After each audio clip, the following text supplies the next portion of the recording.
Mesdames, Messieurs, bonsoir. Amoureux du sport, je vous souhaite la bienvenue sur le plateau de la Grande Team. Ravi de vous retrouver pour notre rendez-vous sportif quotidien. Et bien sûr, avant le top départ, je vous invite, s'il vous plaît, à suivre le sommaire. On y va. Au sommaire du dernier numéro de la Grande Team de la semaine, LGT News.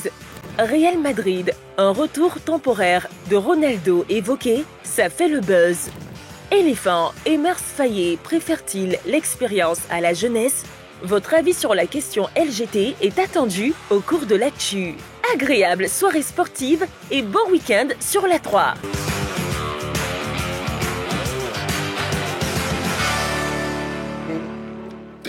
La question LGT de ce soir, Éléphant Emers Faye préfère-t-il l'expérience à la jeunesse? Voilà, ce sera donc le sujet du débat de l'actu. Et pour nous joindre, bien sûr, vous avez le numéro de téléphone de la 3, à savoir le 27 21 59 93 99, mais aussi la page Facebook de la 3. LGT News, c'est maintenant. On y va. LGT News. Football à présent, Gagnoa. Le stade Biaka Boda fermé pour un mois. Le stade Biaka Boda n'a pas été épargné par la tornade qui s'est abattue à Gagnoa le 8 mars dernier. De nombreux dégâts ont été constatés par une mission de l'ONS dans cette localité sur instruction du ministre délégué chargé des sports, Adji Silas Mech. Cette mission a séjourné du mardi 11 au mercredi 12 mars dernier en vue d'apprécier l'ampleur des dégâts. L'Office national des sports a décidé de la fermeture du stade Biaka Boda pour une période de 30 jours à compter de ce vendredi. Une période qui permettra de réaliser des travaux en urgence afin de redonner fière allure à cette enceinte qui reçoit de nombreux matchs professionnels et amateurs. Cannes U17, les éléphantos cadets au labo. Les éléphantos U17 ne ménagent aucun effort pour préparer au mieux la prochaine Coupe d'Afrique de leur catégorie. En effet, au terme d'un stage externe, ponctué par un match amical au complexe sportif de Bingerville hier, les poulains de Bassiriki Diabaté ont battu Agir de Guibérois sur le score de 3-0. Une ultime répétition au plan local qui aura permis aux éléphantos de montrer de belles choses sur le plan collectif et individuel. La dernière ligne de la préparation de la Cannes U17 aura lieu le 17 mars prochain. Un stage bloqué avant le départ de nos pachydermes pour Casablanca où ils établiront leur camp de base avant la compétition. Pour rappel, la Cannes U17 Maroc 2025 aura lieu du 30 mars au 19 avril. Éliminatoire Coupe du Monde 2026, groupe F. Le Gabon, menacé d'un retrait de points, concurrent direct de la Côte d'Ivoire dans la course à la qualification directe pour le Mondial 2026. Le Gabon, dauphin de la poule F avec 9 points et une longueur de retard sur les éléphants, est sous la menace de retrait de points. De quoi s'agit-il? En effet, cette menace vient de la FIFA pour emmener les Panthères à régler au plus tard, le 11 avril, une ardoise à leur ex-sélectionneur Patrice Neveu, estimée à plus de 52 000 €, soit 52 060 000 francs CFA. C'est le salaire que la fédération gabonaise doit aux techniciens français après la résiliation de son contrat en octobre 2023. Le compte à rebours a commencé pour les Panthères.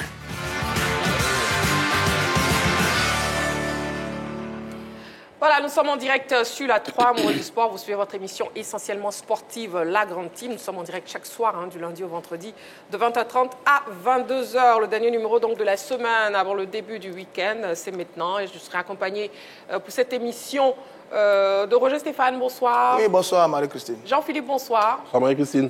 Ça, c'est vrai, bonsoir. Bonsoir Marie-Christine. José Diati, bonsoir. Bonsoir Marie-Christine. Ça, c'est vrai, vous savez pourquoi je souris. Exactement. Voilà. Allez, la question LGT de ce soir. Éléphant, Emers Faye préfère-t-il l'expérience à la jeunesse?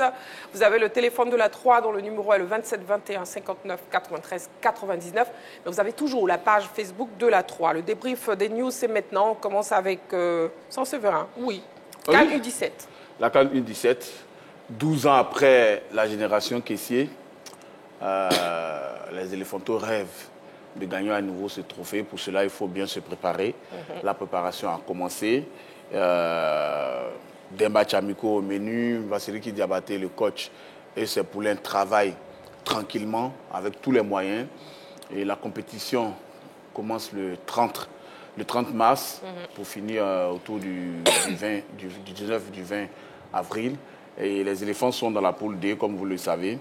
Ils vont débuter la compétition le 1er avril. Voilà. Le 1er avril, ce sera face à la Centrafrique, voilà, à Casablanca. Ils sont basés à Casablanca, au Maroc. Et donc, leur deuxième rencontre aura lieu le 4 avril, 3 jours après le premier match, ce sera contre l'Angola. Et puis, finalement, le troisième match prévu pour le 7 avril, ce sera contre le Mali. On espère qu'avant d'arriver à ce troisième match, les éléphants seront déjà qualifiés avec 6 points pour les 2 premiers matchs. On l'espère. L'objectif, c'est de faire en sorte que la Côte d'Ivoire soit parmi les meilleures nations et se qualifie directement pour le mondial de la catégorie. Rappelons que le dernier exploit, je l'ai répété tout à l'heure, date de 2013. De 2013, d'accord. Et c'était encore au Maroc. CAN U17, c'est les éléphantos, hein, les éléphantos cadets. Exactement. D'accord, très bien. Une autre information pour vous, amoureux du sport. Éliminatoire Coupe du Monde 2026. Éléphants, le regroupement commence dimanche. Les joueurs convoqués par MS Faye pour les éliminatoires de la 5e et 6e journée de la Coupe du Monde 2026 vont rallier directement Rabat pour le regroupement sans passer par Abidjan. Ils affronteront le Burundi le 21 mars au stade de Meknes au Maroc, puis la Gambie le 24 mars au Félicia. Oui, Stéphane, on vous écoute. Non, l'affaire de l'éventuel retrait des points à l'équipe du Gabon, c'est la commission de discipline de la FIFA qui a rendu cette décision le 11 mars dernier, obligeant donc le Gabon à payer sa dette vis-à-vis de son ancien sélectionneur, Patrice Neveu, avant le 11 avril prochain. Le Gabon est condamné à payer la somme de 522 000 €, soit 340 millions de francs CFA à Neveu pour rupture de contrat abusif. C'est un avertissement. Parce qu'il y a eu un premier verdict qui a été prononcé le 23 avril 2024. Malheureusement, les Gabonais ne se sont pas exécutés. Donc, au-delà du 11 avril, la FIFA pourrait donc sanctionner le Gabon en retirant justement des points gabonais sur des points acquis sur le terrain. Bon, on attend de voir. En tout cas, ça pourrait être une très bonne nouvelle pour les éléphants de Côte d'Ivoire. Parce que le Gabon est deuxième de notre poule avec 9 points. La Côte d'Ivoire est en tête avec 10 points. Donc nous tous, on attend patiemment, mais vraiment patiemment, le 11 avril prochain. Après la fenêtre de mars, là, après les 2 mois de mars, on sera en avril. On va attendre le 11 pour voir est-ce que les Gabonais vont se décider à payer les 340 millions de francs CFA à partir de Neveu, ou alors vont-ils hésiter comme ils le font depuis avril 2024. Bon, nous, c'est un dossier qui nous plaît. Bravo donc aux Gabonais de tenir tête à la FIFA. Roger Stéphane, bon, vous avez déjà pris un carton jaune de toute façon. Donc on attend. Oui, en tout cas, vous parlez justement des éliminatoires Coupe du Monde 2026, le groupe F, le Gabon qui est menacé d'un retrait de points. Oui, José Diati. Oui, bon, tout le monde souhaite que le vœu de Roger Stéphane soit exaucé. Bon, carton jaune ça m'étonnerait. Je pense que le pays va s'exécuter pour éviter vraiment toute polémique. Il faut dire que c'est un problème qui est très récurrent en Afrique. Hein. Voilà, il faut que les pays africains sortent de cet amateurisme. Bon, la Côte d'Ivoire est sortie de tout cet amateurisme au niveau des sélections pour renouveler les sélections depuis longtemps. Bon. En Afrique, ici, il y a Andy Firak, l'entraîneur du Kenya aussi, qui est devant la FIFA. Il y a Raoul Savoy, le centrafricain, qui réclame 120 000 €. Il y a Hubert Velud, même du Burkina Faso, qui, avant de partir, on lui devait beaucoup d'argent, mais ça a été réglé. Bon, on constate que c'est vraiment en Afrique ici qu'il y a tous ces petits problèmes d'arriérés des salaires des joueurs, alors que ça, ce sont des choses qui sont gérées par les États et les ministères. Donc, je pense que les États ont quand même les moyens de régler ces petits problèmes. Mais c'est un problème de négligence et il faut qu'on en sorte, quoi, vraiment, au niveau de l'Afrique. D'accord, Il n'a pas cité le cas camerounais également. Le cas camerounais. Mais pourquoi vous ne voulez pas que mes vœux soient exaucés? On joue la 5e et la 6e journée. Si les Gabonais font un mauvais résultat face aux Seychelles et au Kenya, je crois, ils pourraient se dire, bon, c'est cuit pour nous, la Côte d'Ivoire est qualifiée. Pourquoi aller aligner 340 millions de francs CFA?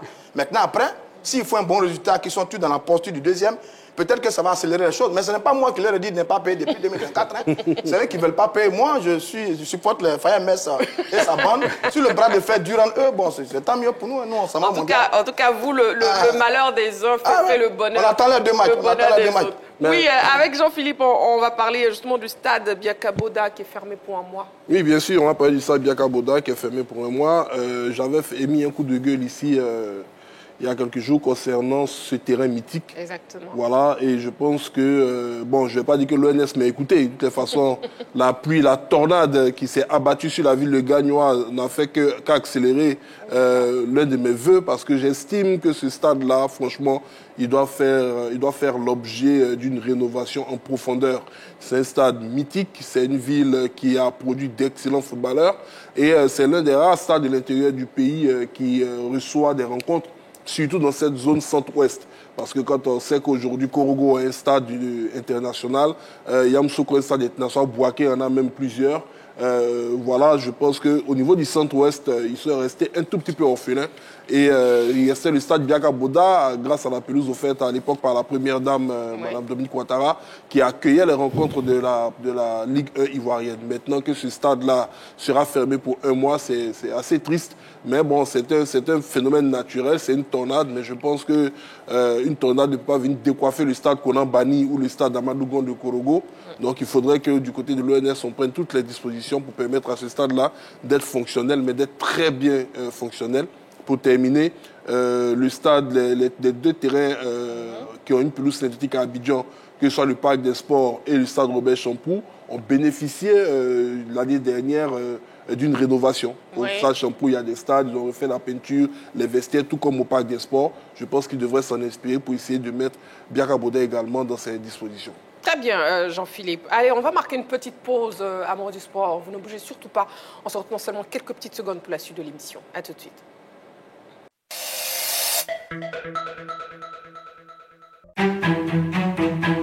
Bonjour, bonsoir. Oyez, oyez. Oyez. Suivez-nous.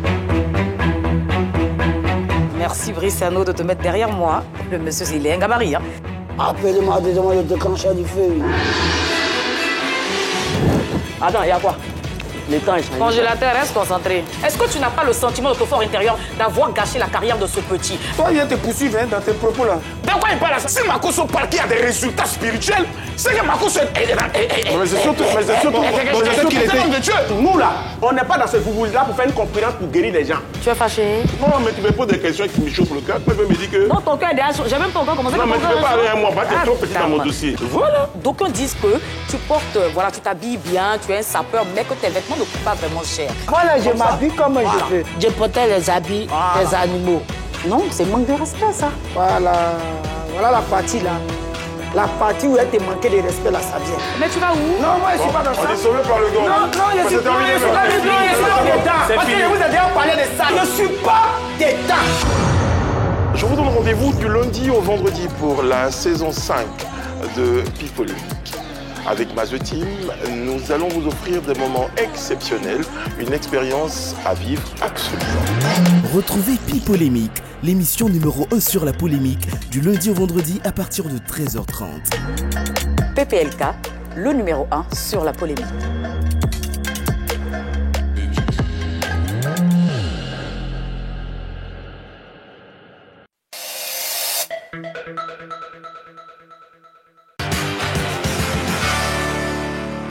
Nous sommes de retour sur le plateau de la Grande Team. Et qu'est-ce qui crée le buzz sur la planète sportive? C'est maintenant dans sa buzz. On y va.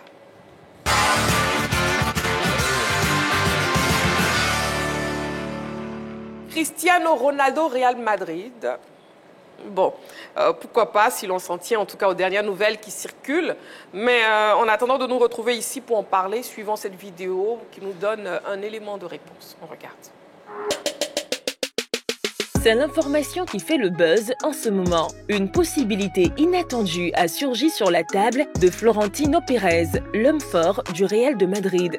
Cristiano Ronaldo pourrait revenir chez les Merengues, même si ce n'était que pour une période temporaire. La FIFA a ouvert cette possibilité en vue de la prochaine Coupe du Monde, permettant aux clubs participants à la compétition de procéder jusqu'à 6 transferts express. Cela signifierait que CR7, éliminé avec Al Nasser en Coupe du Monde des clubs et dont le contrat expire en juin prochain, pourrait revêtir le maillot du Real de Madrid pour quelques matchs s'il venait à s'accorder avec le club madrilène.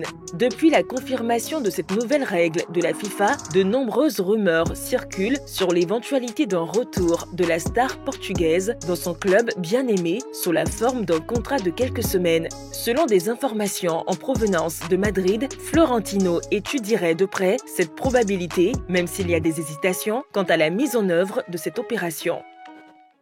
Et ça crée le buzz. Alors, messieurs, est-ce qu'un retour temporaire au Real Madrid de Cristiano Ronaldo est-il possible? Déjà, si l'on se fie à la nouvelle réglementation de la FIFA. Ça, c'est vrai. Je dis non. Non? Je dis non. Selon la réglementation, c'est possible, oui, parce que les clubs qualifiés pour le mondial, les clubs ont droit à des transferts express. Donc, chacun est libre de prendre qui il veut. Évidemment, si ce joueur-là est d'accord. Mais je pense que dans la configuration actuelle au Real de Madrid, il va être difficile de faire revenir Cristiano Ronaldo pour l'insérer au milieu des 4 fantastiques. C'est un joueur emblématique du club, c'est une légende du club. Mais aujourd'hui, les choses ont changé. Il y a de nouvelles têtes de gondole. Il y a Kylian Mbappé, il y a Vinicius Junior. Ça va faire un peu trop. Il va falloir même encore lui trouver une place. Donc pour moi, oui, c'est faisable, mais je ne crois pas que le Real Madrid va le faire. Oui, José. Bon, moi, il ne faut jamais rien écarter. Vu la compétition elle-même qui est un peu de trop dans le calendrier de toutes les compétitions, on peut se demander même si certains clubs même ne vont pas faire jouer. Parce que la Coupe du Monde des clubs arrive à un moment où les joueurs sont vraiment épuisés. Voilà. Est-ce qu'il y a un débat même qui se mène actuellement? Est-ce qu'il ne faut pas faire jouer les jeunes pour cette Coupe du Monde? Parce que, arrivé à un moment, certains joueurs ont besoin de se reposer, même si c'est une Coupe du Monde des clubs. Voilà. Donc, c'est en cela que la question, si Cristiano Ronaldo pourrait jouer au Real de Madrid, se pose. Parce qu'il serait libre à Al Nassr. Et s'il vient au Real de Madrid et que le club décide de ne pas engager pour cette compétition-là, qui, avec ses joueurs déjà épuisés, des joueurs comme Mbappé, comme Séverin l'a dit, comme Mbappé, comme Vinicius, tout ça. Pourquoi pas? On pourrait faire jouer Ronaldo.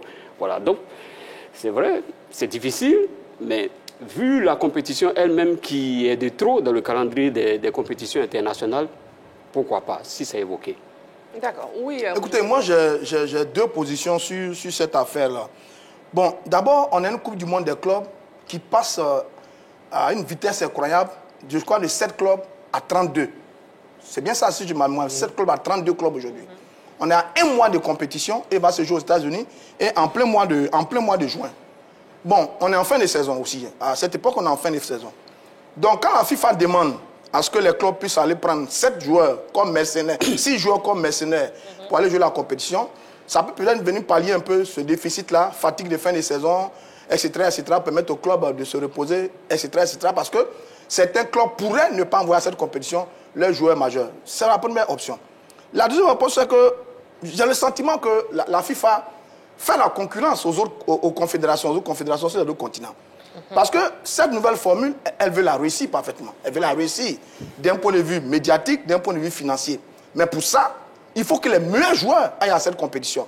Déjà que les clubs qui participent à cette compétition sont les meilleurs de leur continent, s'il faut aller chercher encore des mercenaires du type Lionel Messi, du type Cristiano Ronaldo, qui eux, enfin, qui ne sont pas qualifiés, c'est pas trop, qui eux pourraient venir apporter un plus médiatiquement à la compétition. Donc derrière, j'ai le sentiment que la FIFA veut se donner les moyens de tellement réussir la compétition pour justement essayer d'éteindre les compétitions qui existent déjà, notamment la toute puissante Ligue européenne sur le continent européen. Donc quand je regarde tout ça, je dis bon, La FIFA est dans un jeu de vous pensez qu'il y a quelque chose derrière par rapport à cette nouvelle réglementation? Voilà, elle pousse ses pions, elle veut déranger l'ordre déjà établi, elle vient une nouvelle compétition, elle veut déranger tout le monde, elle veut la réussir. Bon, vraiment, la FIFA, elle est parfois un peu compliquée parce que la vérité, cette compétition est de trop. 32 clubs, ça coûte. D'ailleurs, la première victime, c'est nous, la CAF. D'accord, je reviendrai. Non, vous n'y reviendrez pas. Allez, oui, Jean-Philippe. Écoutez, je pense que la FIFA a réglé déjà certaines questions concernant la présence des stars de ces différentes équipes. Le Real Madrid, même bien avant de participer à cette compétition-là, va empocher une sacrée grosse cagnotte. Elle a décidé de mettre les moyens sur les clubs qui ont des superstars pour veiller à ce que ces superstars soient présentes du côté des États-Unis. Je pense que ce système je ne vais pas parler de mercenariat, mais de possibilité de signer des joueurs pour cette période, a été mise en place pour des joueurs de style Cristiano Ronaldo. Parce qu'on sait très bien que le club de Lionel Messi a reçu une invitation exceptionnelle de la part de Gianni Infantino, qui était vraiment incompréhensible par tous les autres participants. Vous prenez par exemple en Europe, vous avez un club comme Liverpool qui participe pas à cet événement, et aux États-Unis, une équipe comme l'Inter Miami, qui était créée il n'y a même pas de cela, qui n'a forcément rien gagné aussi, qui n'a rien gagné, va participer à cet événement parce qu'il y a Lionel Messi là-bas. Donc on ne comprenait pas véritablement si c'était une compétition qui récompensait, je dirais, les réussites sportives des clubs, ou bien une compétition qui se voulait juste être une compétition pour essayer de mettre dans le même canevas des superstars. Donc, ils ont réfléchi pour éviter de tout simplement désavantager les autres stars des clubs qui ne pourraient pas participer parce que leur club n'y serait pas. On leur permet donc de pouvoir jouer cette compétition-là en évoluant dans certaines équipes. Donc, il y a Cristiano Ronaldo, il y a Mo Salah dont on parlait. On disait que le fait d'être éliminé en 8e de finale des champions, ne pas prendre part à cette compétition, pourrait lui être préjudiciable. Il peut rebondir dans un autre club. Il y a beaucoup d'aspects. Maintenant, sur la question de Cristiano au Real, quand je regarde cette possibilité, je me dis oui.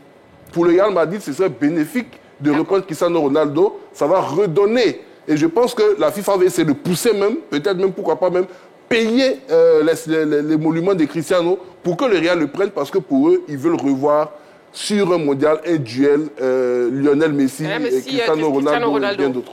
D'accord. En tout cas, pour revenir véritablement à Cristiano Ronaldo, ça c'est vrai, à 40 ans, est-ce que vous pensez qu'il peut être toujours compétitif au point de pouvoir faire ce transfert rapide? Bref. La question de la compétitivité de Cristiano Ronaldo ne se pose plus.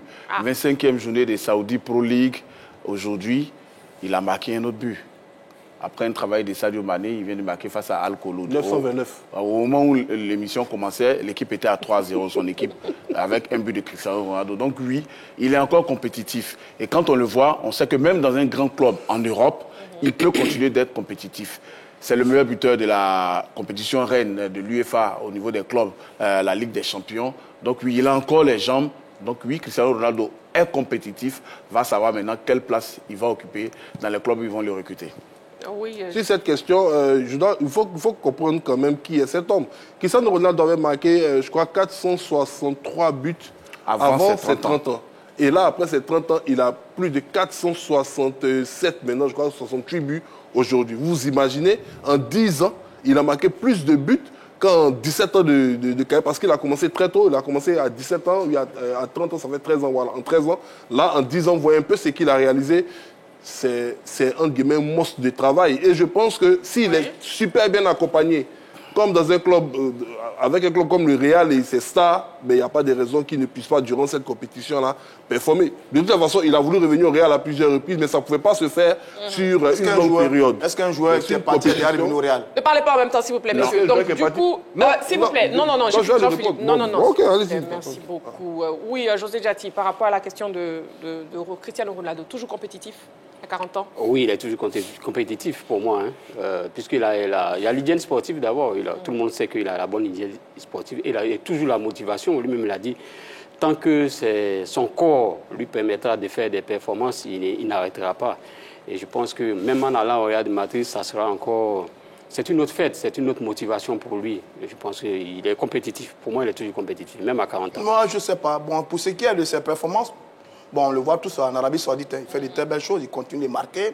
Il s'est fixé un objectif de 1000 buts Il est à quoi 929 maintenant? 929. Bon, Pelé est toujours devant nous, c'est ce qui nous intéresse. Non, il n'est pas devant. Voilà, donc, voilà. 700.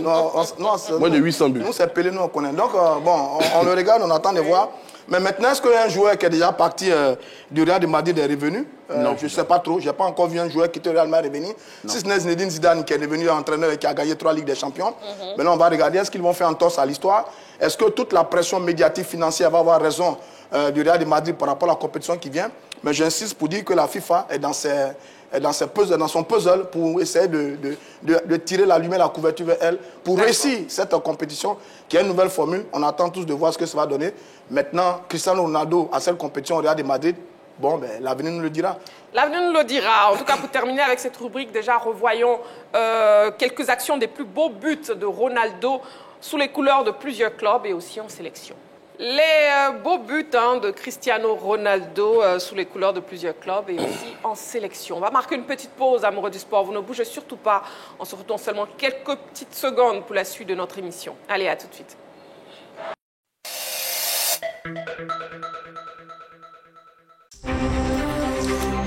Allez, salut à tous et bienvenue dans l'heure des tchatcheurs et merci de votre confiance. Messieurs, installez-vous confortablement le temps de cette chaude empoignade. Mais ils doivent aller gagner. Ils doivent aller prendre 3 points en déplacement.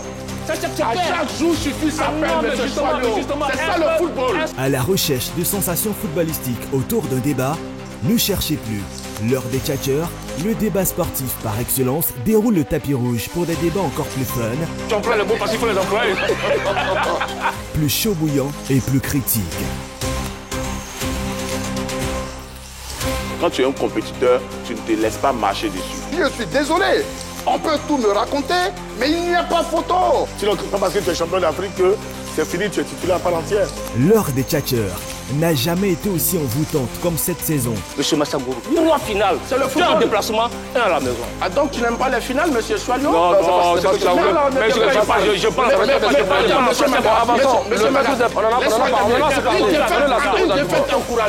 Donc ça veut dire quoi? Le profil, la polyvalence, oui, des éléments qui importent. Laisse-nous attendre. Magat et ses tchatcheurs, sans langue de bois, vous donnent rendez-vous du lundi au vendredi à 10h en direct sur la 3. Les débats plaisir, c'est toujours sur la 3. Allez, salut. À la 3, nous offrons 3 fois plus de sport.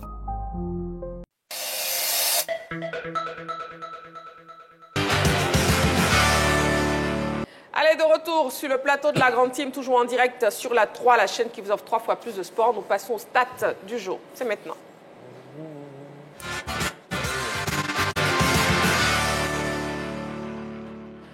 On y va. 2. En 10 matchs disputés depuis le début de la Ligue des Champions cette saison, l'Inter de Milan a encaissé seulement 2 buts. Le club italien possède la meilleure défense devant Arsenal et Liverpool, qui ont concédé chacun 6 buts pour le même nombre de matchs. 21. Ousmane Dembélé est le meilleur buteur en Europe depuis le début de l'année 2025.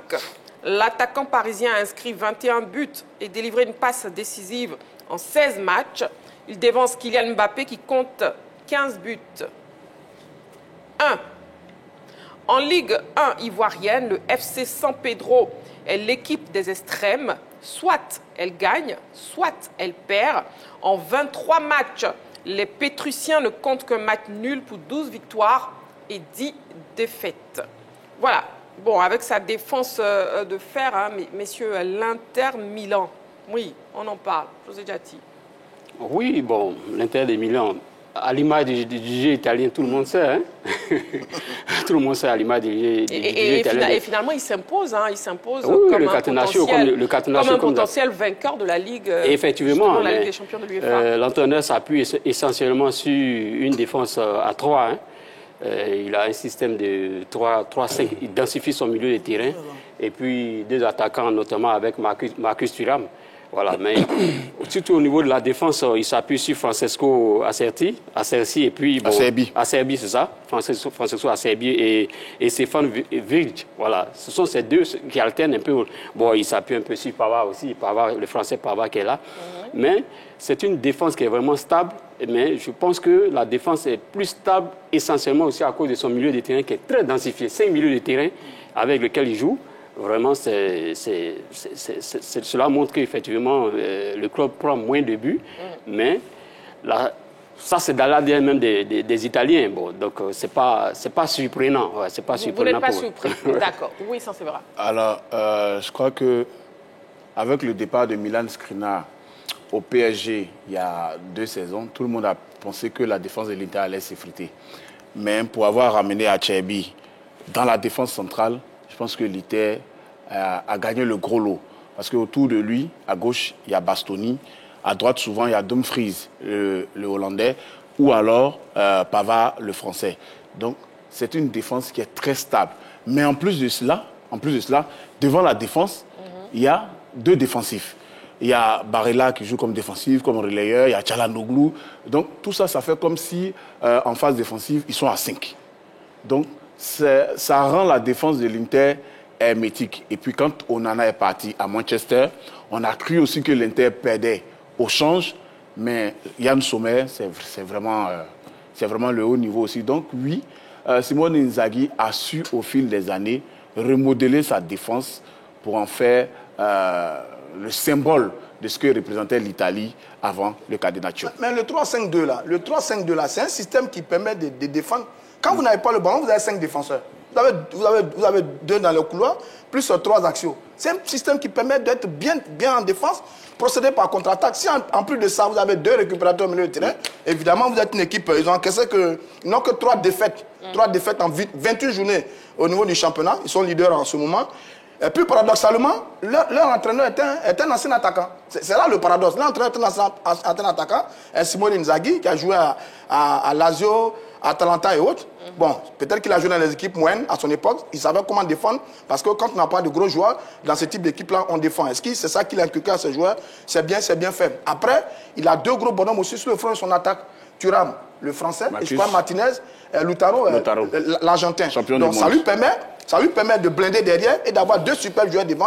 Là, on a vu hier en Ligue des Champions, je crois, Thuram sur une action solidaire, frappe enveloppée, qui marque un but pour l'Inter de Milan. Lautaro avait marqué également lors du match aller. Donc il a un bon groupe. Et puis bon, il a réussi à mettre en place un système qui lui permet d'être costaud. Maintenant, j'entends tout le monde dire qu'il va battre le Bayern. Attention, le Bayern fait partie d'ailleurs des équipes qui ont inscrit un but face à l'équipe de l'Inter dans la grande phase du tournoi central de cette Ligue des Champions. Le Bayern a battu l'Inter 1-0. Donc il ne faut pas que les gens croient que l'Inter va passer facilement le stade bavarois à l'étape des quarts de finale. Et puis on a Ousmane Dembélé, Jean-Philippe, Ousmane Dembélé, le meilleur buteur en Europe depuis le début de l'année 2025. Oui, c'est la plus grosse surprise, je dirais, de l'Europe actuellement. C'est le tube, je ne vais pas dire de l'été, on n'est pas encore en vacances.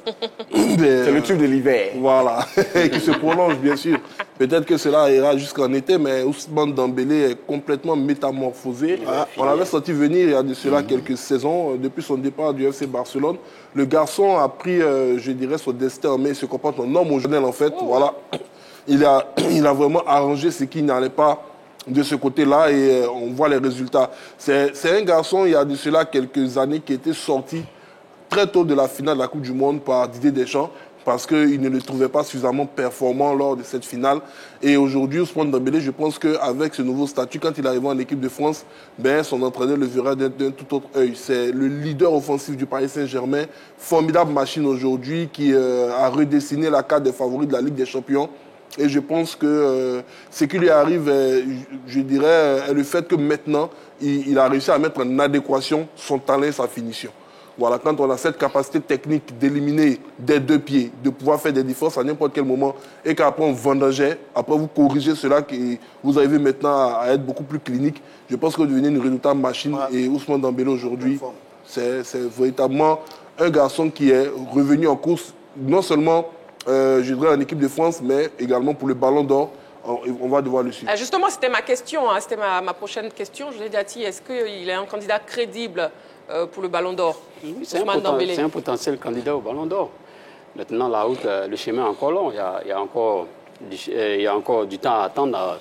Est-ce qu'il sera dans sa même forme? Est-ce qu'il va continuer à performer? Bon, sinon, sur le papier, effectivement, c'est un potentiel candidat au Ballon d'Or. Oui, ça c'est vrai. Oui, Christine, votre question est tellement bienvenue qu'il y a eu un sondage aujourd'hui de l'équipe. Ousmane Dembélé, Ballon d'Or à 48%. Numéro 2, Rafinha, Numéro 3, Lamine Yamal. Et après, Kylian Mbappé. C'est le gros sondage du jour.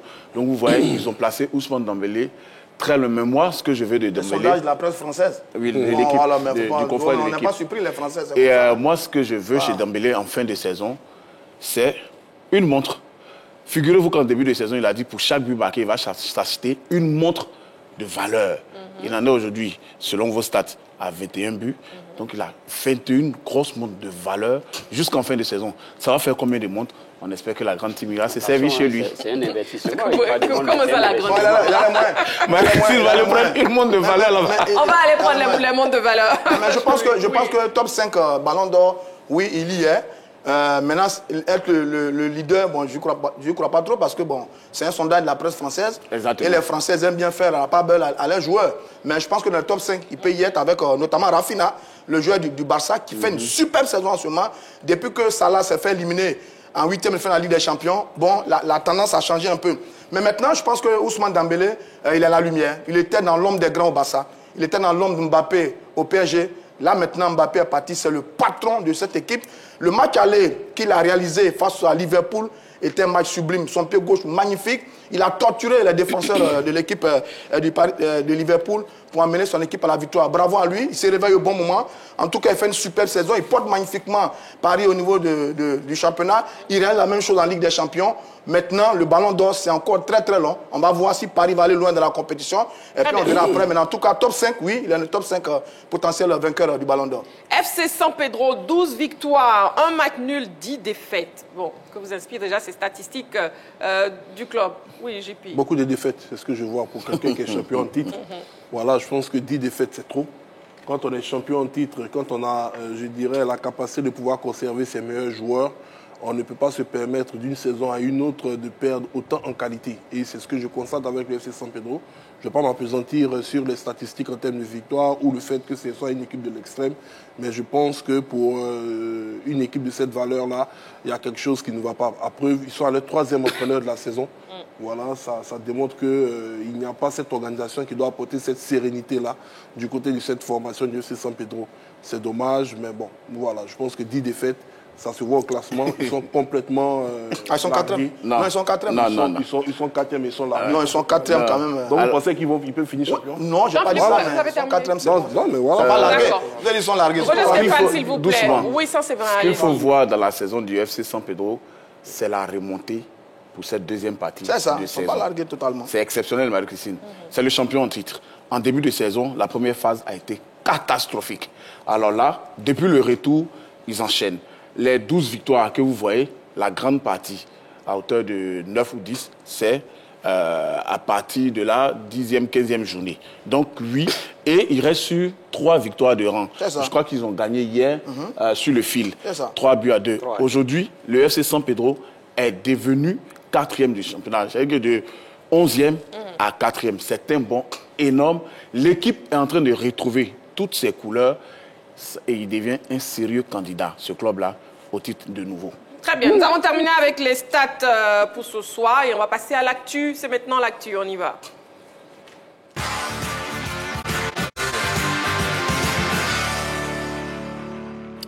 On ouvre le téléphone, vous pouvez désormais nous appeler pour participer à l'émission. On a bien envie de vous entendre parce que vous avez votre mot à dire dans cette émission La Grande Team, le 27 21 59 93 99. 27 21 59 93 99. La question LGT, Mess Faye préfère-t-il l'expérience à la jeunesse? La dernière liste des éléphants se caractérise par la convocation de tauliers ayant disparu des radars de la sélection ou affichant du temps de jeu des statistiques faméliques en club, d'où la question. Mess Faye préfère-t-il l'expérience à la jeunesse? On ouvre le débat après cet élément préparé par la rédaction. On regarde.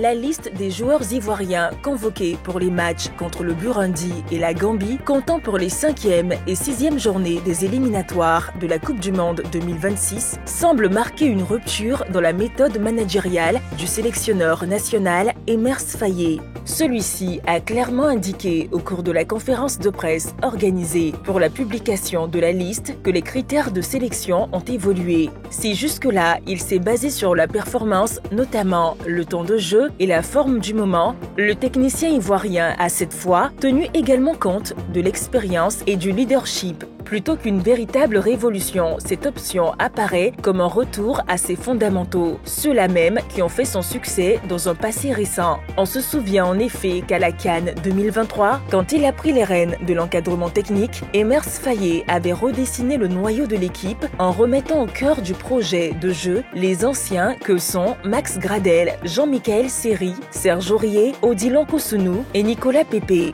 Ceux-ci avaient un temps de jeu inexistant ou limité lors de la phase de poule sous la conduite de Jean-Louis Gasset. Au final, ces choix se sont avérés payants puisque les éléphants ont remporté le trophée en paraissant transfigurés. Après la CAN, Emers Faé a visiblement tenté de rajeunir l'équipe en incorporant une dizaine de rookies. Malheureusement, aucun d'entre eux ne s'est montré comme un titulaire indiscutable. Puis, les défaites devant la Sierra Leone et la Zambie ont amené le sélectionneur national à revoir ses plans concernant le rajeunissement de l'équipe. Au regard de la dernière liste, il apparaît clairement qu'il accorde la primeur à l'expérience. La convocation de Jean-Philippe Bamin et Jean-Eudes Aoulou au détriment de jeunes comme Mohamed Baba Diomandé et Dorgelès Mao en est une illustration patente. S'il a fait appel à Clément Akpa en raison de la défection des habituels titulaires que sont Ghislain Conan et Christopher Opéry, Emers Faé a préféré se passer de jeunes pousses comme Malik Yalkouye et Bazoumana Touré, les laissant à la disposition de la sélection U20. Il convient de noter également que sur la dernière liste des éléphants, 10 joueurs sur les 23 appelés ont moins de 25 ans, quand seulement 5 ont 30 ans et plus. Pour Emers Faé, il s'agit donc moins d'un problème générationnel que d'un nouveau choix stratégique guidé par l'objectif d'une 4e participation de la sélection ivoirienne à la Coupe du Monde de la FIFA. Voilà, avant d'ouvrir le débat, déjà, messieurs, je vous propose de voir quelques données statistiques relatives à la dernière liste des éléphants. 9 joueurs de moins de 25 ans ont été sélectionnés par Emers Faé sur sa dernière liste. Nous avons Wilfried Sengo, 24 ans, Mohamed Koné, 23 ans, Clément Akpa, également 23 ans, tout comme Simon Adingra et Van Gesson. Yaya Fofana, le portier d'Angers, a 22 ans, Guela Doué, 22 ans, Ousmane Diomandé, 21 ans et Oumar Diakité, 21 ans. Au niveau des joueurs de plus de 30 ans, on a Sangaye Badra Ali, le doyen de cette sélection qui a 38 ans, Willy Boli, 34 ans, Hassan Kamara, 31 ans, le latéral gauche, Jean Daoulou, 30 ans, et Sébastien Haller, 30 ans.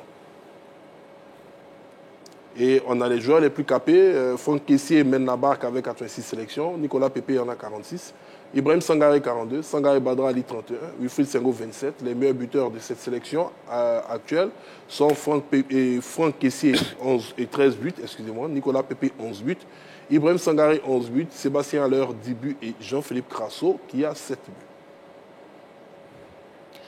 Voilà, allez, la question LGT, Emers Faé préfère-t-il l'expérience à la jeunesse? Messieurs, à vos panonceaux, s'il vous plaît, en oui ou en non. C'est donc un oui pour tout le monde sur le plateau, à l'exception de Joël Dati qui nous a donné un non. Non, voilà. Il n'est pas clair. Mais c'est un oui. Joël Dati, moi, je n'ai pas levé mon panneau. Argumenter. Il était comme ça. Non, c'est un oui, j'ai vu le oui. Non, c'est comme ça. C'est un oui. Voilà, allez-y. Bon, en fait, j'étais un peu partagé. J'ai dit un non parce que, comme la question est claire, elle est bien orientée. Si Emers Faé préfère l'expérience à la jeunesse, je lui ai dit non pour moi parce que c'est un mélange. C'est un mélange, voilà. Autant il y a des éléments expérimentés, autant aussi Emers Faé fait souvent appel dans cette sélection. On a vu la liste qui a été présentée tout à l'heure. En majorité, le plus grand nombre de joueurs, la moyenne d'âge tourne autour de 22 ans. Voilà, donc c'est pourquoi j'ai répondu non. Essentiellement parce que c'est un mélange que Emers Faé fait entre l'expérience et la jeunesse. L'expérience, pourquoi? Parce qu'au sein de la sélection, lui-même, il a dit il faut des cadres pour encadrer ces jeunes. Et puis, non seulement pour encadrer les jeunes, tout ne se passe pas sur le terrain. Il y a l'esprit de groupe, voilà. Il y a le vestiaire, il y a comment est-ce qu'on s'adapte quand on vient en sélection. Voilà, il y a tous ces facteurs qui rentrent en ligne de compte qui font que le coach est obligé de faire un mélange et d'appeler des joueurs expérimentés, les associer aux jeunes joueurs pour les encadrer. Lui-même, il a dit au cours de sa conférence, par exemple, le match qu'on a joué en Sierra Leone, contre la Sierra Leone au Libéria, quand on a pris le but, il a constaté qu'il n'y avait personne sur le terrain pour parler aux jeunes, pour parler aux joueurs, et tout est parti quand même en vrille, on a perdu le match. Contrairement aux autres sélections où on avait des joueurs comme Max Gradel, c'était essentiellement le rôle de Max Gradel. On ne le voyait pas trop souvent sur le terrain, on le voyait entrer en cours de jeu, mais il avait un rôle essentiel, comme Serge Aurier, et comme ici, il a appelé Willy Boli, il a expliqué exactement pourquoi Willy Boli est là, parce que c'est un cadre de l'équipe et il a une voix dans le vestiaire. Donc, voici pourquoi j'ai répondu non. Ce n'est pas essentiellement des joueurs expérimentés qu'il prend, il fait un mélange pour en faire une équipe. D'accord, nous avons un appelant, M. Yao Kwadio. Bonsoir, M. Yao Kwadio. Bonsoir, madame. Bienvenue sur le plateau de la Grande Team. Et puis, on vous écoute. Éléphant et Mess Faye préfèrent-ils l'expérience à la jeunesse? Pour moi, je dirais que d'abord, je salue tous les membres qui sont sur le plateau. Bonsoir, M. Kwadio. Ok. Je dirais que pour M. Faye et Mess, il a vu même ses propres critères. Parce que là, dès qu'il choisit l'expérience, il y a plein qui sont dans la sélection là qui n'ont pas l'expérience. Voilà. Je prends le cas de Oumar Diakité par exemple. On ne peut pas dire que c'est un expérimenté, mais pas expérimenté. Je prends dans le cas de la défense encore. On ne me dira pas que Willy Boli est plus expérimenté que Eric Bertrand qui n'est pas sur la liste. Il y en a plein d'autres encore qui sont là. Et le problème de Mess Faye, je pense que je prie pour lui qu'on soit victorieux. Sinon, franchement, tous ceux mêmes qui sont là actuellement, qui disent qu'il a fait une bonne liste, seront les premiers à les blesser. Parce que là, il y a plein de joueurs qui ne jouent pas en club, qui sont dans l'effectif. Il prend plein de joueurs qui sont pratiquement pas au top de leur forme, pendant qu'il y a d'autres encore qui sont au top de leur forme, qui peuvent bien jouer. Et là, j'assure, et je peux dire comme ça que un message que je lui lance. D'accord. Voilà. Merci beaucoup, M. Yao Kwadio. Merci beaucoup pour votre participation à l'émission. La question LGT, je redonne la question LGT, c'est bel et bien éléphant. Et Mess Faye préfère-t-il l'expérience à la jeunesse? Voilà. Jean-Philippe, on vous écoute. Sur cette fenêtre, je dirais clairement oui, sur cette fenêtre. Mais pas de manière générale. On regarde depuis qu'il est le sélectionneur, depuis qu'il a effectivement pris l'équipe nationale avec sa première liste du mois de mars 2024 jusqu'à aujourd'hui, il a vraiment fait la part belle aux jeunes. Il a, chaque fenêtre, appelé plus de jeunes que d'anciens. Il a voulu, je dirais, responsabiliser ces jeunes-là qui, pour lui, allaient être ceux-là même qui allaient être les plus aptes à aller chercher la prochaine Coupe du Monde 2026 et essayer donc de permettre à la Côte d'Ivoire de passer la phase du groupe. Maintenant, sur cette fenêtre, je pense que ces choix sont clairs et clairement tournés vers l'expérience. Sur tous ceux qui sont de retour en équipe nationale et sur ceux qui sont nouveaux en équipe nationale, il y a un seul qui est jeune, c'est Akpa. Akpa, c'est le seul jeune qu'il a appelé. Ensuite, après Akpa, on a Traoré qui a 25 ans. Mais quand on laisse Traoré, tout le reste sont pratiquement des trentenaires. Donc je pense qu'il a fait ce choix-là et il a expliqué ce choix. Donc José Diakité même l'a dit lui-même, quand le sélectionneur dit je fais revenir tel parce que la voix porte, je fais revenir ces anciens parce qu'ils peuvent encadrer les jeunes, il dit clairement que sur cette fenêtre, j'ai fait appel à l'expérience, j'ai fait appel aux anciens. Donc pour moi, je pense que sur la fenêtre, c'est clair, il leur a accordé plus de crédit et nous sommes en éliminatoire de la Coupe du Monde, je l'ai dit, nous sommes à un tournant décisif. Dans ces éliminatoires-là, il ne peut pas se permettre de tergiverser. Tout à l'heure, j'ai entendu l'intervenant dire que oui, il a laissé des joueurs qui sont en forme pour prendre ceux qui ne sont pas en forme. Bon, moi, personnellement, je ne vois pas lequel des joueurs qui est vraiment en forme en club, qui est Mess a laissé sur le bas-côté au détriment de ceux qui sont là. Voilà, s'il y a des statistiques, peut-être qu'on va les chercher tout au long de la semaine, mais je n'en vois pas. Donc, je trouve que la sélection est assez équilibrée. D'accord. Nous avons un appelant, M. Kofi, il nous appelle d'Aboboté. Bonsoir, M. Kofi. Nous l'avons perdu. Vous pouvez nous rappeler au 27 21 59 93 99. 27 21 59 93 99. Oui, Roger. Non, je pense que c'est à mon corps défendant que j'ai mis oui. Mais non, il faut changer. Non, je ne peux pas changer oui, mais parce que quand même, quand on y regarde de près, l'expérience prime a pris un peu le pas quand même sur la jeunesse. Parce que lui-même sur ses critères, il a dit expérience et leader. J'en ai besoin. Parce que sur la dernière fenêtre, le leadership a manqué un peu, j'ai besoin de lui expérimenter. Quand il prend Badra, Willy, Kessié, Sangaré, Sébastien, Nicolas Pépé, évidemment, c'est de l'expérience qui est mise en avant. Parce qu'il y a certains qui ne sont pas en pleine forme, qui ne jouent pas beaucoup, d'autres ne sont pas performants, etc., etc. Il y en a même qui révèlent légèrement des blessures, mais quand il les prend, évidemment, ce qu'il met en relève tout de suite, c'est l'expérience. Et même quand il prend les jeunes, on peut être jeune et peut avoir de l'expérience. On peut être jeune et peut avoir de l'expérience. J'estime que des garçons qui ont participé aux éliminatoires de la CAN, il n'y a pas longtemps, il y a 1 an, qui ont joué la CAN il y a 1 an, qui participent aux éliminatoires de la Coupe du Monde, et de la CAN en même temps, je trouve que ces garçons ont de l'expérience. Donc si vous prenez Fofana, si vous prenez Evans, si vous prenez Ousmane, Sengo, Diakité, Adengra et Ahmed Traoré qui jouent au haut niveau, j'estime que ces garçons sont jeunes, mais ils sont expérimentés. Donc l'un dans l'autre, Faye MS a privilégié l'expérience. L'expérience des anciens qui ont un certain âge, qui sont là depuis de nombreuses années, qui portent les garçons, qui vont les encadrer, et l'expérience de jeunes pousses, mais qui depuis leur arrivée en sélection, ont gagné en galon, ont gagné en maturité, ont gagné en expérience. Donc on ne le veuille ou pas, oui, il y a de l'expérience qui est mise en relief par rapport au choix de Faye MS. Mais c'est une très bonne chose, parce que vous jouez les éliminatoires de la Coupe du Monde de football.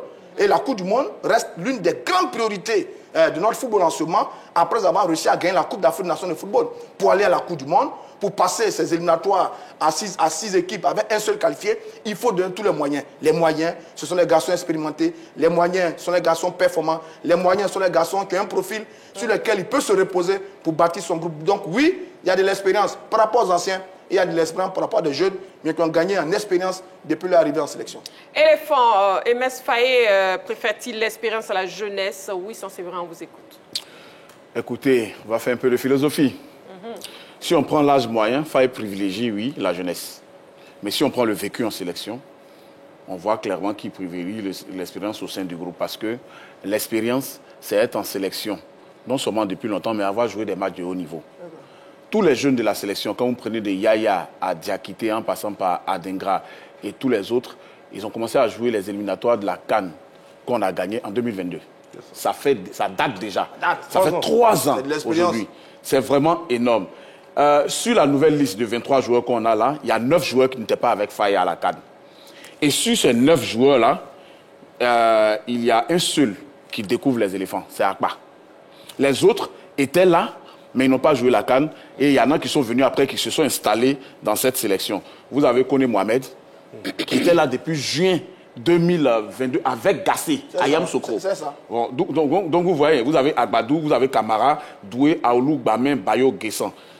Aujourd'hui, ce sont des joueurs expérimentés de cette sélection. Il est donc clair qu'aujourd'hui, on laisse tomber le critère du joueur en forme du moment pour joueur qui a du vécu en sélection. Parce que la Coupe du Monde, justement, a besoin de joueurs qui ont du vécu pour certains matchs en déplacement, par exemple. Quand vous allez aller au Gabon, à Franceville, il faut des gens qui ont un vécu africain sur tous les terrains d'Afrique. Donc ces jeunes-là, poussent-là, en ont. C'est seul Clément Akpa qui va découvrir l'environnement africain. Pour le reste, il y a 22 joueurs qui connaissent tous les rouages des matchs africains. C'est tout bénéfice pour la sélection. Nous avons un appelant, M. Kwame Yao Séraphin. Bonsoir, M. Kwame Yao Séraphin. On ne vous entend pas du tout. Bonsoir, M. Kwame Yao Séraphin. Oui, bonsoir, madame. Bienvenue sur le plateau de la Grande Team. Vous nous appelez d'où, s'il vous plaît? Je vous appelle de Tambi. De Tambi. D'accord, ok, bienvenue. Allez, la question LGT. Éléphant, MS Faye préfère-t-il l'expérience à la jeunesse? On vous écoute. Non. Pourquoi je dis non? Parce qu'il a fait le mélange entre la jeunesse et puis ceux qui sont un peu âgés. Tout à l'heure, quand vous avez fait les statistiques, là, on dirait que la jeunesse domine par rapport à ils sont 9. Ceux qui sont un peu vieux. Voilà, la jeunesse, il y a 9 joueurs. De l'autre côté, ceux qui ont les trentenaires, 5. Vous voyez, donc là, il ne préfère pas la jeunesse par rapport à ceux qui ont trentenaires. Voilà, il a fait le mélange, mais c'est l'Afrique. Les stades de l'Afrique n'est pas la même chose comme l'Europe. Voilà, pour jouer en Afrique, il faut être un peu expérimenté. D'accord. On a vu les choses quand la Côte d'Ivoire était à Zambie. Quand on était à Zambie, à la jeunesse, la Côte d'Ivoire a perdu les 2 matchs. Voilà. Si tu dis aujourd'hui, il y a un peu des anciens et puis la jeunesse, ça va aller. Sinon, il a fait ce qui est là. D'accord, c'est bien noté. Merci beaucoup, M. Kwame Yao Séraphin. Merci beaucoup. Merci. Oui, José Dati, vous voulez ajouter quelque chose? Oui, en fait, le sujet est un peu délicat parce qu'en termes de jeunesse, on ne sait pas si c'est en termes d'âge ou bien en termes de vécu. C'est ça qui fait que, bon, on est un peu partagé sur le plateau. D'accord. Moi, je vois le thème de jeunesse en termes d'âge, pas en termes de vécu. Mais même en termes de vécu. Très bien. S'il vous plaît, messieurs, nous allons avancer. Le sélectionneur national, justement, MS... Merci beaucoup. Le sélectionneur national, MS Faye, justement, s'est expliqué sur sa nouvelle vision managériale. On l'écoute. Voilà, ce soir, pour une nouvelle page de l'histoire du foot ivoirien. On a fermé en novembre dernier la page qualification CAN et on ira dignement remettre notre titre en jeu au Maroc en fin d'année 2025. Et on ouvre aujourd'hui une parenthèse. Qualification Coupe du Monde qui est très très important pour le foot ivoirien. C'est une obligation pour nous de se qualifier pour la prochaine Coupe du Monde avec au moins 9 équipes africaines qualifiées. La Côte d'Ivoire ne peut pas manquer cet événement, ne peut pas manquer la Coupe du Monde, la prochaine Coupe du Monde, surtout que ça fait 2 éditions qu'on rate. Donc c'est une trêve internationale qui va être très très importante pour nous. On prépare déjà depuis janvier avec le staff ce stage avec tous les paramètres qu'il faut tenir pour ce stage. Et notre objectif, il est très clair, c'est prendre les 6 points et sortir de cette trêve internationale au moins avec notre point d'avance qu'on a sur le Gabon, en espérant que eux aussi fassent un faux pas pour accentuer un peu plus l'écart avec eux. Maintenant, l'objectif, il est simple. Il faut qu'on prenne les 6 points sur les 2 prochains matchs. Et pour ça, si on avait une stratégie pour les matchs qualification à la CAN qui était basée sur la performance, parce qu'on jouait quand même tous les mois. On avait des matchs, 6 matchs en 3 mois, des matchs très très rapprochés. Donc il fallait que les joueurs soient tout de suite compétitifs. Pour cette fenêtre, on est parti sur une autre stratégie. On est parti sur une stratégie où, compte tenu de l'importance de ces 2 matchs, qualif Coupe du Monde, on est parti sur un groupe avec un peu plus de joueurs d'expérience. Et on a essayé de faire un mix entre l'expérience de nos anciens, de nos grands frères, et la fraîcheur de nos jeunes joueurs. Donc on est parti sur une liste qui va être, on va dire, mixte, et des critères de sélection qui ont légèrement évolué par rapport aux critères de sélection qu'on avait pour les qualifications pour la Coupe d'Afrique des Nations. Donc voilà un peu pour la présentation de la liste de cet après-midi. Voilà les propos donc du sélectionneur national qui justifie ces critères. Oui, ça c'est vrai. Oui, donc il n'y a plus de débat quand on écoute Faye. Aujourd'hui, il est pris en grippe à une partie de la population parce qu'il avait dit qu'il fallait qu'il allait prendre les joueurs en forme du moment. Oui. Il vient de le dire. Les critères ont légèrement évolué par rapport aux éliminatoires et à la CAN. Là, on est dans une autre sphère, on est dans un autre monde, les éliminatoires du mondial. Donc, le vécu commence à prendre le pas sur la jeunesse en termes d'âge et le manque d'expérience. Donc, il n'y a pas à en vouloir au sélectionneur maintenant. Reste à savoir s'il va continuer dans cette droite ligne pour la prochaine liste, par exemple. Mais Jean-Philippe, est-ce que justement ces critères d'expérience et de leadership ne vont pas favoriser un système sénatorial? Non, il n'y a pas de système sénatorial. Voyez-vous, qu'on le veuille ou non, ces garçons ont gagné il y a à peine 1 an la Coupe d'Afrique des Nations. Ils ont un peu plus d'1 an. Bon. Ils ont un vécu, ça c'est un janvier, mars, février, c'est donc, ils ont un vécu commun. Oui. Et je pense que même si ce sont des êtres humains, s'ils devraient avoir des griefs entre eux, ils ont dû les régler depuis longtemps. Et je vous le dis, je ne vais pas dire côtoyer certains, mais pour avoir les oreilles tendues même au niveau du proche de certains joueurs, tous ces garçons-là n'ont qu'un seul rêve aujourd'hui, c'est de jouer la Coupe du Monde. Aucun d'entre eux, que ce soit ancien ou jeune, n'a déjà pris part à une édition de la Coupe du Monde. Aucun. Donc aujourd'hui, l'entraîneur n'aura même pas besoin de leur tenir un discours de responsabilité. C'est ce qu'ils recherchent. Si vous prenez des jeunes sur ces éliminatoires, bon, ils peuvent ne pas se qualifier pour la prochaine mondiale, la prochaine Coupe du Monde, excusez-moi, le prochain mondial, et ils peuvent se rattraper sur les autres éditions. Mais pour ceux qui sont là, c'est peut-être la dernière chance pour eux de pouvoir jouer au moins une phase finale de Coupe du Monde. Donc, quand ils regardent ça, ils se disent, j'aurais pas besoin de faire un gros travail de motivation. Je n'aurais pas besoin de faire un gros travail d'explication. Parce que ce sont les mêmes qui ont joué les éliminatoires des 2 dernières éditions de la Coupe du Monde et qui n'ont pas pu qualifier le pays. Et de 3, je pense qu'aujourd'hui, avec tout ce qu'ils ont vécu, ben, ils sont armés pour aller chercher cette qualification. Donc moi, je pense que... il n'y a même pas de jugement à faire sur FAMS, sur le choix évolutif de ces critères. Il n'y a pas de système sénatorial qui va être mis en place. Il part avec les meilleurs. Moi, personnellement, je suis d'accord avec lui sur ce choix, cette philosophie, parce que j'estime aussi que ce sont les meilleurs que nous avons actuellement. Très bien. Nous avons un appelant, s'il vous plaît. Monsieur Rabé Paul, il nous appelle de San Pedro. Bonsoir, Monsieur Rabé Paul. Bonsoir, Marie-Christine Degré. Voilà, bienvenue sur le plateau de la grande team. Et puis, on vous écoute. Éléphant et Mess Faye préfèrent-ils l'expérience à la jeunesse, Monsieur Rabé Paul? Bon, moi, je pense qu'à mon humble avis, il n'en est pas de tout cela, hein.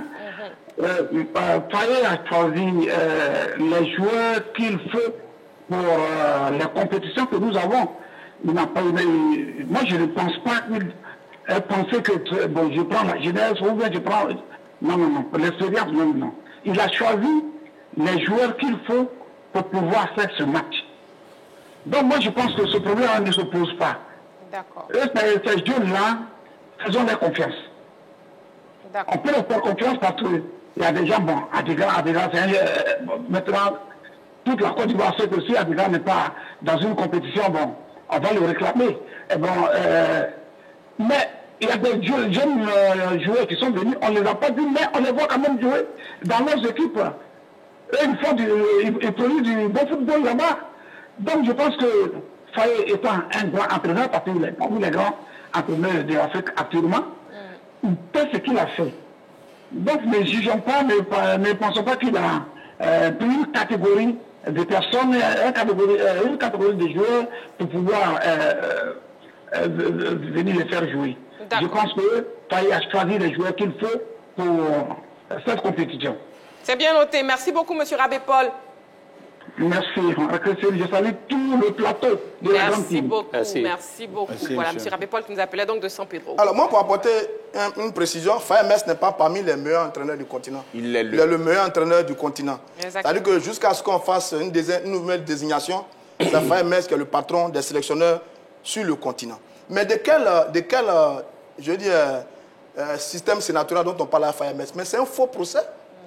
Depuis la fin de la CAN, il a convoqué 20 joueurs qui ne sont pas champions d'Afrique. 20 exactement.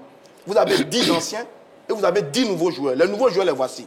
Gela Doué, Mohamed Koné, Mohamed Bamba, Evan Guessan, Mao Dorgiles, Béni Traoré, Clément Akpa, Amba Diallo, Sila Abaka et Snell Dumandé. Ils sont 10. Sur la liste qu'on a en ce moment, on a 3 potentiels titulaires qui peuvent jouer titulaires sur la liste qu'on a. Gela Doué, Akpa et Guessan. Donc c'est un faux procès que de dire que Faye Mess est en train de mettre en place un système sénatorial au niveau des éléphants de Côte d'Ivoire. Ce n'est pas vrai, c'est tout à fait faux. Les chiffres le montrent clairement. Moi, depuis que je regarde les sélectionneurs avec les éléphants, c'est peut-être le sélectionneur qui a convoqué plus de jeunes avec les éléphants depuis un certain moment. Je n'ai pas la formidable mémoire. Non, je n'ai pas la formidable mémoire de Ricardo Zama, mon aîné, que je salue au passage. Mais je pense qu'il est parmi bien celui qui a convoqué le plus de jeunes avec les éléphants de Côte d'Ivoire. Ce qu'on ne voit pas par le passé. Maintenant, il a 2 compétitions devant lui. Il a la CAN en 2025, il a le mondial en 2026. Je pense qu'intelligemment, méthodiquement, il est en train de préparer un passage de flambeau par rapport à une génération. Parce qu'après le mondial 2026, évidemment, on va avoir une nouvelle génération avec les éléphants de Côte d'Ivoire. Donc les trentenaires qu'on a évoqués tout à l'heure, ceux qui ne jouent pas beaucoup, sont en train de partir et de finir avec les éléphants de Côte d'Ivoire. Mais ça, Ça se prépare progressivement. Et Faye Metz le fait très très bien. À chaque fenêtre, vous avez un nouveau joueur. À chaque fenêtre, vous avez un nouveau jeune qui vient, qui s'impose. Et puis après, la mutation va le faire. Donc, c'est un faux procès de dire qu'il entend réserver des places à des sénateurs. Ce n'est pas vrai. D'accord, Roger Stéphane. Il faut apprécier ça comme ça. José Diati, justement, on va revenir sur le cas de Malik Yalkoulié.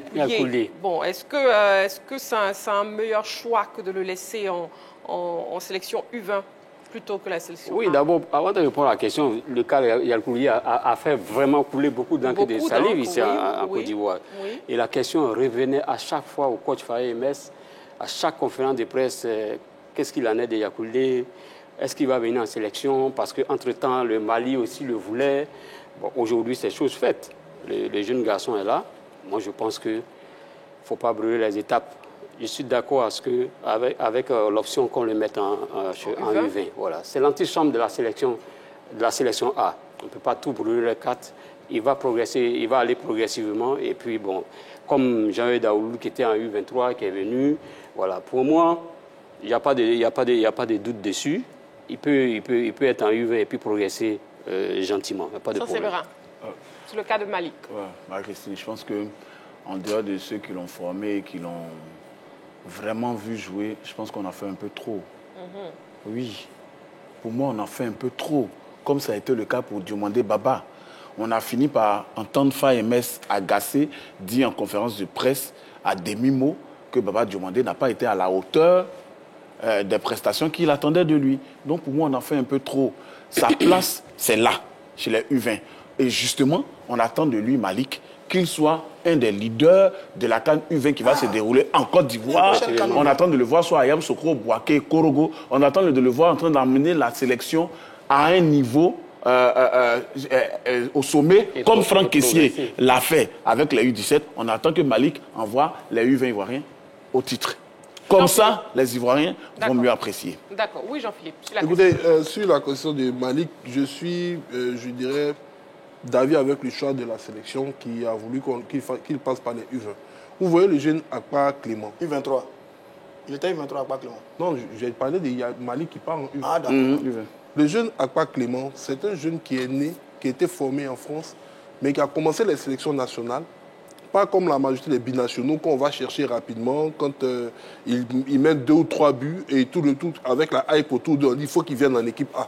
Lui, il a commencé avec les jeunes. Et il y a longtemps même qu'on souhaitait le voir en A.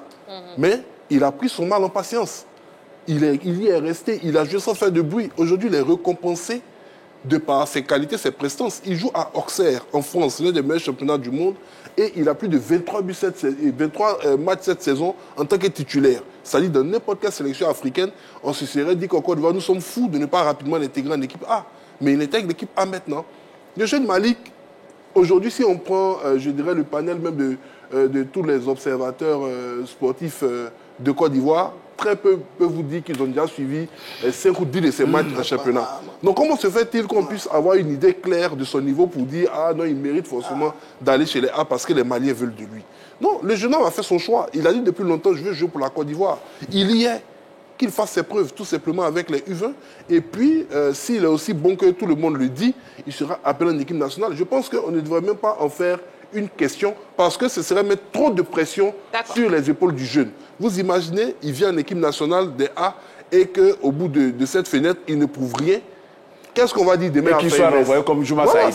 C'est pas laisser les jeunes suivre les étapes normales et puis par la suite, ils vont intégrer l'équipe nationale avec beaucoup plus, je dirais, de confiance. Éléphant, MS Faye préfère-t-il l'expérience à la jeunesse, l'avis du public sportif ivoirien sur la question LGT de ce soir?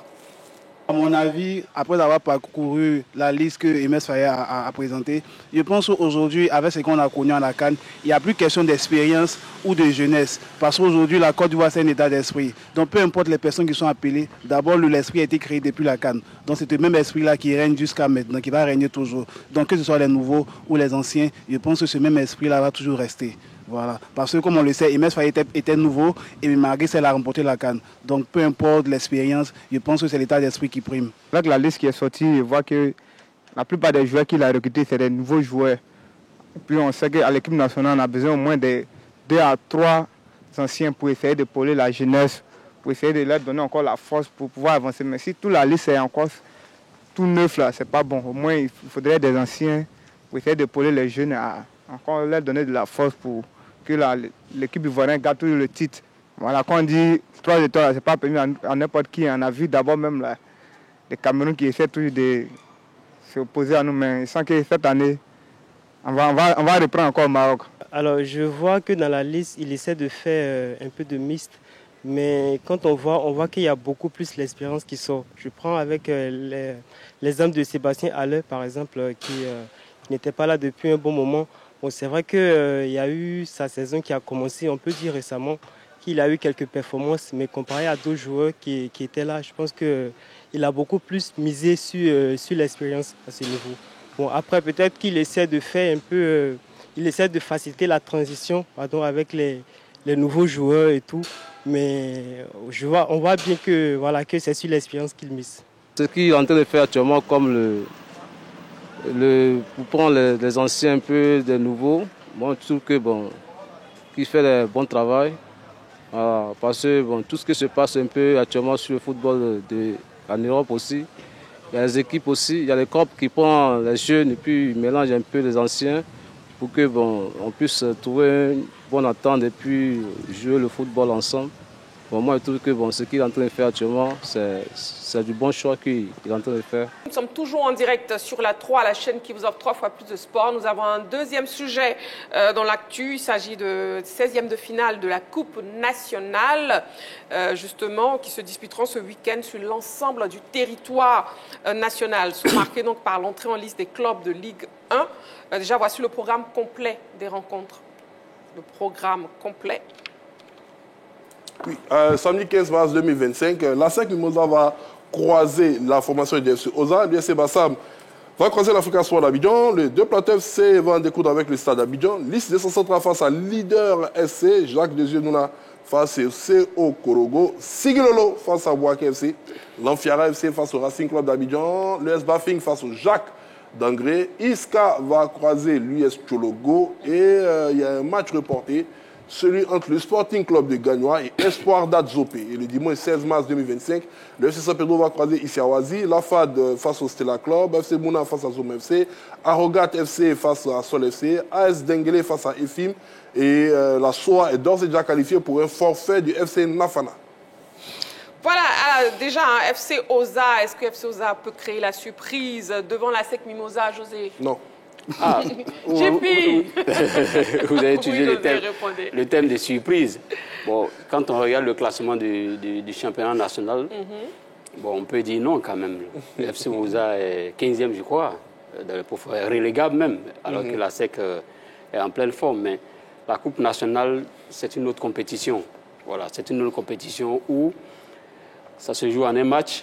Et il suffit que même l'équipe qu'on voit gagner soit en méforme, l'équipe peut perdre le match. Donc, sur le papier, c'est difficile pour le FC Oza. Mais comme c'est une compétition de coupe nationale, surtout une coupe, qui se joue un match coupéré, tout est possible, mais la SECPA quand même favorite. La SECPA favori, oui, c'est vrai. Oui, la SECPA favori. La dernière confrontation entre les deux équipes s'est terminée par une victoire de la SEC, c'était à Bégerville. Pour ces 16e de finale, là, si vous l'avez dit, il y a l'entrée en liste des clubs de Ligue 1 qui n'avaient pas joué les 2 premiers tours. Et justement, ça va nous donner droit à 3 chocs de Ligue 1. Vous avez la FAD qui va jouer contre le Stella, ASEC, FC Oza dont vous avez parlé tout à l'heure, et FC Mouna qui va jouer contre Zoma. Les 2 équipes sont montées la même année au détriment de l'Africa pour Zoma. Donc ça va donner lieu à ces chocs-là et aussi des chocs en Ligue 2. Vous avez USC Bassam face à l'Africa Sport, par exemple. Et puis, une équipe qui vient de la Ligue 2 va croiser une équipe qu'elle a laissée en Ligue 2, Iska face à US Chologo. Donc, il y a beaucoup de chocs dans ces 16e de finale-là. On attend, comme le disent les spécialistes, que tout ça soit épuré au terme de ces matchs. Mais il ne faut pas oublier que la Coupe nationale, c'est aussi la coupe des surprises. Parce que beaucoup d'équipes ne jouent pas forcément avec leur 11 type, leur équipe type. Ils préfèrent donner la part belle au championnat de Côte d'Ivoire, surtout s'ils sont bien classés là-bas. Donc, on attend des surprises. Pas de championnat ce week-end, place à la Coupe nationale. Et l'Africa Sport, bon, est-ce que l'Africa Sport peut être en danger devant... Non, je pense pas vraiment quand même, hein, parce que j'ai regardé là, l'Africa est leader de la poule A. C'est 2 équipes de Ligue 2. Hein. L'Africa est leader de la poule A avec 38 points. Bassam est dernier de sa poule, je crois. L'Africa brille, Bassam souffle. L'Africa est candidat à la montée, Bassam est candidat au maintien. Donc oui, le grand favori, évidemment, reste l'Africa Sport d'Abidjan. Mais attention, parce que l'année dernière, l'Africa Sport d'Abidjan n'a pas réussi à battre l'avant-dernier du championnat. C'était l'équipe de Tchologo. Et cette année, l'Africa a été battue par l'équipe du WAC avant-dernier de sa poule. Là, il joue contre un dernier. Attention à l'Africa Sport d'Abidjan. Mais a priori, ça devrait bien se passer pour les Verts et Rouges. On sera tous demain au terrain. Demain après-midi au terrain pour suivre ce match entre Africa et Bassam. On espère bien que les Verts vont nous faire plaisir. C'est une équipe qui a besoin de se rassurer par rapport à la qualité de son jeu, par rapport à ses ambitions cette saison. Pour l'instant, ça se passe très bien pour les Verts Rouges dans leur poule. Je pense que logiquement, sur les chiffres, depuis le début de la saison, l'Africa devrait pouvoir confirmer face à l'USC Bassam. Mais attention, c'est la Coupe nationale, elle réserve parfois de grosses surprises. Et le choc AFAD, Stella Club, Jean-Philippe? Enfin, face au Stella Club d'Adjabé, je suis en train de lancer les courriers, essayer de regarder... Lancer les courriers. Bon, je pense que c'est deux façons doit avoir un vainqueur dans cette rencontre. Forcément. Les courriers sont lancés. Les courriers sont lancés, mais bon, je pense que je mets une pièce sur la FAD. Sur la FAD? Oui, ça c'est vrai. Quand on voit le classement de la Ligue 1, AFAD 2e, 41 points, Stella Club 8e, vous voyez que les pronostics penchent en faveur de la FAD. Mais le Stella Club, mal en point en championnat, a besoin de la Coupe nationale pour se refaire le moral. Et c'est une équipe qui joue bien. Elle vient de changer d'entraîneur. Rigo Gervais n'est plus là, il est devenu directeur sportif. On espère que l'effet du changement va se faire voir face à une équipe de la FAD qui a été longtemps leader du championnat avant de devenir une deuxième derrière le Stade d'Abidjan. Moi, je dirais que c'est du 50-50. 50-50. Et puis le détenteur du trophée, justement le Racing Club d'Abidjan, est-ce qu'il part favori, José? Face à l'Amfiara? Oui, face à l'Amfiara. Oui, naturellement. Le Racing est dans une dynamique telle que vraiment, logiquement, le Racing devrait passer. Le Racing en Ligue 1, l'Amfiara en Ligue 2. Non, ce n'est pas que ça. Le Racing était dans une position vraiment très, très délicate au début du championnat. Hein.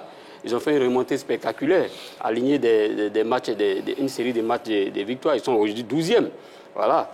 Alors qu'ils étaient dans le profondeur du classement. Donc, si on s'en tient à la dynamique du Racing, et si on s'en tient à la position à la position que le Racing occupe au championnat, c'est vrai, il y a l'aspect des Ligue 2 de l'Amfiara, mais moi, je n'en fais pas vraiment un élément fondamental parce que c'est un match coupéré, comme on dit, c'est une coupe. Et je pense que le Racing a de bonnes chances de l'emporter. Et puis le leader de la Ligue 1, Roger Stéphane, oui, le Stade d'Abidjan. Bon. Est-ce que ça sera facile pour le Stade d'Abidjan? Bon, j'avoue que je n'ai pas encore vu jouer deux Plateaux FC, pour être honnête avec vous. Oui. Mais il semble que c'est une équipe qui pratique un bon football, un leader football d'école, et qui est leader de sa poule. Mais le Stade d'Abidjan vise l'Afrique. Et l'Afrique, c'est le championnat et la Coupe nationale. Donc le Stade d'Abidjan, à mon avis, ne va pas se permettre de tomber face à cette équipe de Détroit. Parce que le Stade a su 2 réveils en championnat. Match nul face à la SEC Moussa et une défaite face au dernier, il n'y a pas longtemps, c'est l'As Denguélé. Donc une troisième défaite, un troisième réveil face à une équipe de Détroit en coupe, ça va être la catastrophe pour le Stade d'Abidjan. Mais comme on le dit tous, la Coupe nationale a un autre parfum. Mais je pense que sur ce match-là, logiquement, le Stade d'Abidjan devait se réveiller un peu de ces 2 mauvaises sorties, le nul face à la SEC et la défaite face à l'As Denguélé. Logiquement. Je pense que le Stade d'Abidjan devrait s'imposer face à l'équipe de 2 Plateaux FC. Vous terminez, Jean-Philippe. Vous savez, il y a un point commun entre le Denguélé et le 2 Plateaux FC, c'est que les 2 hôpitaux appartiennent à la même personne. Donc attention au Stade d'Abidjan. Merci beaucoup pour la précision, Jean-Philippe. Allez, la grande team de ce soir, c'est terminé, de cette semaine même, c'est terminé. Merci beaucoup, messieurs. Merci, amoureux du sport. Rendez-vous est donc pris lundi. Oui, d'ici là, prenez soin de vous. Et n'oubliez pas, faites toujours du sport.